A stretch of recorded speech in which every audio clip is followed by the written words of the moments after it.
Harley Smith with 60 Seconds, Products and Tips. And today's segment is called To Flush or Not to Flush. There's a lot of debate of when and how to do proper flushing of nutrients. I'm a big advocate of spoon feeding, where we give the plant exactly what it needs when it needs it. I don't over-fertilize, so I don't have to flush as much.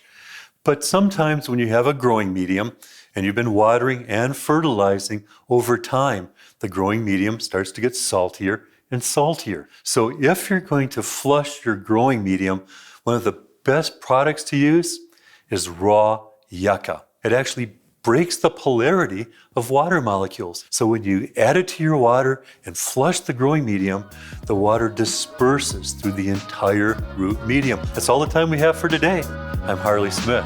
Thanks for the minute.